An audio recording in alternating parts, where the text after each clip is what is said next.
ध्यान प्रकरण, अर्चन प्रकरण और नाम प्रकरण। प्रस्तुत स्कंध में 3 प्रकरण हैं।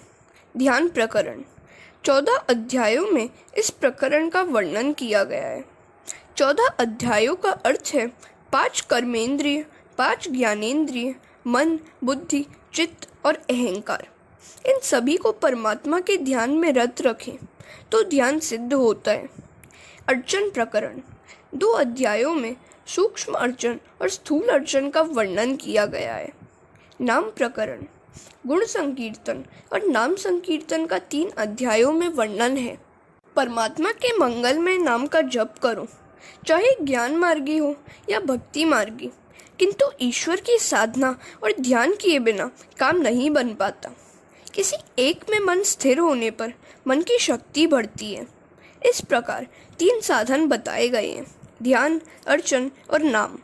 इन 3 साधनों के सहारे पाप का नाश होता है और नरक में जाने से भी बचा जा सकता है। प्रभु के मंगलमय स्वरूप का ध्यान जप करने की आदत डालो और नियमित सेवा करो। नरक में जाना न पड़े इसलिए इन साधनों का उपयोग करो। प्रतिदिन ठाकुर जी की सेवा करो, उनके नाम का जप करो, उनका ध्यान करो। ये तीनों साधन तुम्हारे लिए शक्य न हो तो किसी भी एक साधन पर अटल श्रद्धा रखो। इंद्रियों को भक्ति रस में डुबोए बिना वासना नष्ट नहीं होगी। भक्ति के सहारे जीव भगवान के पास जाता है। महारानी यमुना भक्ति का स्वरूप है। वह जीव का ईश्वर से संबंध जोड़ देती है। भक्ति द्वारा जीव का ब्रह्म संबंध हो पाता है। ध्यान, अर्चन और नाम स्मरण, इन 3 साधनों से भक्ति दृढ़ होती है। परमात्मा का ध्यान न किया जाए तब तक मन शुद्धि नहीं होती। व्रत से द्रव्य शुद्धि होती है किंतु मन की शुद्धि नहीं होती। दान करने से भगवान की प्राप्ति नहीं होती। दान का फल है लक्ष्मी। गीता जी में भी कहा गया है, वेद, तप, दान और यज्ञ से मेरे प्रभु की प्राप्ति नहीं हो सकती। परमात्मा का ध्यान करने से मन की शुद्धि होती है।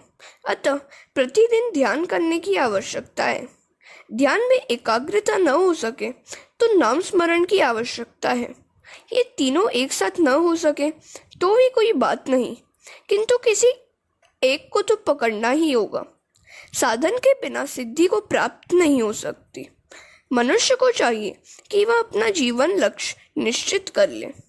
एक ही ध्येय के बिना जीवन बिना नाविक की नौका जैसा है। ध्येय निश्चित करके उसे सिद्ध करने के लिए साधना करो। इस कलिकाल में और तो कुछ भी नहीं हो सकता, अतः नाम स्मरण का ही आसरा लेना चाहिए। कलिकाल में नाम सेवा प्रधान मानी गई है। कलयुग में स्वरूप सेवा शीघ्र फलदायी नहीं होती। स्वरूप सेवा है तो उत्तम, किंतु उसमें पवित्रता की बड़ी आवश्यकता है। कलयुग में मानव ऐसा पवित्र नहीं रह सकता, अतः कलयुग में नाम सेवा ही मुख्य कही गई है। अदृश्य वस्तु का नाम जपने से उस नाम का स्वरूप प्रकटेगा। प्रत्यक्ष साक्षात्कार होने तक प्रभु का नामाश्रय लेने वाले का एक न एक दिन प्रभु से साक्षात्कार अवश्य होगा। सीता जी ध्यान से इस प्रकार नाम स्मरण करती थी कि वृक्षों के पत्ते से राम ध्वनि होती थी। परमात्मा के नाम में निष्ठा का होना बड़ा कठिन है। नाम स्मरण के समय जीभ रुक जाती है। पाप जीभ को पकड़े रहता है। घर में पग पग पर भगवान का नाम लो तो पग पग पर यज्ञ का पुण्य प्राप्त होता है।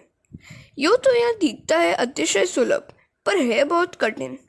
नाम में अटल निष्ठा रखो। परमात्मा के नाम का सतत जप करने की आदत होगी तो मृत्यु भी उजागर होगी। अंत काल तक ब्रह्मनिष्ठा बनाए रखना आसान नहीं है। नाम निष्ठा के सिवा कलिकाल में अपने उद्धार का अन्य कोई उपाय नहीं है। राम नाम से तो पत्थर भी तैर गए थे, किंतु राम द्वारा डाले गए पत्थर तैरे नहीं थे। हरे कृष्णा। एक बार रामचंद्र जी के मन में कौतूहल उत्पन्न हुआ। उन्होंने सोचा कि मेरे नाम से पत्थर तैरे थे और वानरों ने समुद्र पर सेतु बनाया था। मैं भी देखूं कि मेरे स्पर्श होने पर पत्थर तैरते हैं या नहीं। यह सोचकर कोई भी न जान पाए इस तरह वे समुद्र के किनारे पर आए और उन्होंने समुद्र में पत्थर फेंके, किंतु वे तो सबके सब पानी में डूब गए। रामचंद्र जी को आश्चर्य हुआ कि ऐसा क्यों हुआ? मेरा नाम लिखने से तो पत्थर तेरे थे। हनुमान जी यह कौतुक वहीं कहीं छिपकर देख रहे थे। श्री रामचंद्र जी को जब निराशा हुई और वह लौटकर जा रहे थे तो हनुमान जी ने रास्ते में रोककर उनका दर्शन किया। रामचंद्र जी से उनने पूछा, मेरे नाम मात्र से पत्थर कभी तैरे गए थे, किंतु जब आज स्वयं मैंने पानी में पत्थर फेंके तो वे डूब गए। आखिर ऐसा क्यों हुआ? हनुमान जी ने उत्तर दिया, यह तो स्वाभाविक ही है। जिसे रामचंद्र जी स्वयं फेंक दे, तिरस्कृत करे, उसे भला कौन तैरा सकता है? जिसे रामचंद्र जी फेंक दे, जिसका ये त्याग कर दे, उसे तो डूबना ही है। उन पत्थरों का आपने त्याग किया, अतः वे डूब गए। जिसे आप अपनाते हैं वह कभी नहीं डूब सकता। जिन पत्थरों से समुद्र पर सेतु का निर्माण किया गया था, उस पर श्री राम आपका नाम लिखा गया था, अतः वे तैर गए। जो शक्ति आपके नाम में है वह आपके हाथों में नहीं है। राम नाम में जो शक्ति है वह स्वयं राम में भी नहीं है। अपने जीवन में श्री राम ने कुछ ही लोगों का उद्धार किया था, किंतु उनके नाम ने तो आज तक अनेकों का उद्धार कर दिया। नाम जप की महिमा अनोखी है। जप करने से जन्म कुंडली के ग्रह भी बदल जाते हैं। हम और क्या कहें। जब तो जनाबाई ने किया था। जनाबाई गोबर के उपले बनाती थी, पर उन्हें कोई चुरा ले जाता था। जनाबाई ने नामदेव से इस विषय में फरियाद की। नामदेव ने कहा, उपले तो सभी के एक से ही होते हैं, ये तेरे हैं, यह कैसे जाना जा सकता है? जनाबाई ने कहा कि यह तो बड़ी आसान बात है। उपले को कान के पास लाने पर यदि उसमें विट्ठल विट्ठल ऐसी ध्वनि सुनाई दे तो समझ लेना कि वे मेरे ही हैं। जनाबाई उपले बनाने के समय बड़ी लगन से विट्ठल के नाम का जप करती थी।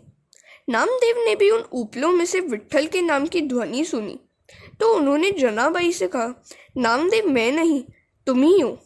उपले बनाते समय जनाबाई विट्ठल के नाम जप में ऐसी तल्लीन हो जाती थी कि उन जड़ उपलों में से भी विट्ठल विट्ठल की ध्वनि सुनाई देती थी। जप की संख्या और फल की चर्चा इसके आगे की गई है। 2 नियमों का पालन हमेशा करो, ब्रह्मचर्य और अस्तेय। 5 कोटि जप करने वाले को ज्ञान प्राप्त होता है। केवल पढ़ते रहने से ज्ञान का अनुभव नहीं हो सकता। प्राचीन संतों के चरित्र में ऐसा कभी भी नहीं कहा कि वे अमुक स्थान पर पढ़ाई के लिए गए। भगवत भक्ति से चित्त शुद्ध होने पर उन्हें आंतरिक स्वयं स्फुरण से ज्ञान प्राप्त होता था।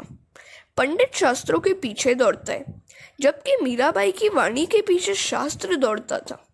13 कोटि जप करने से जीव और ईश्वर का मिलन होता है। कलिकाल में इसके सिवा अन्य कोई उपाय ही नहीं है। अधिकारी गुरु द्वारा मंत्र ग्रहण करने से मंत्र में दिव्य शक्ति आरोपित होती है। अजामिल भी नाम स्मरण से ही तर गया था। वेदांत के सिद्धांतों को समझाना और समझना बड़ा कठिन है। आत्मा केवल दृष्टा है और दुख तो मात्र शरीर का ही होता है। ऐसी बातें करना और समझना तो कदाचित आसान है, किंतु इन सिद्धांतों का अनुभव करना टेढ़ी खीर है। नाम स्मरण बड़ा आसान है, भक्ति आसान और सरल है। वह मृत्यु को उजागर करती है, जप के बिना जीवन सुधरता नहीं है। जीवन में कथा मार्गदर्शिका है। वह मनुष्य को अपने सूक्ष्म दोषों का भान कराती है, किंतु उसका उद्धार तो नाम जप और नाम स्मरण से ही होता है। भगवान का नाम ही परमात्मा का स्वरूप है। नाम के आश्रय से पापों का भी विनाश होता है। हरे कृष्णा।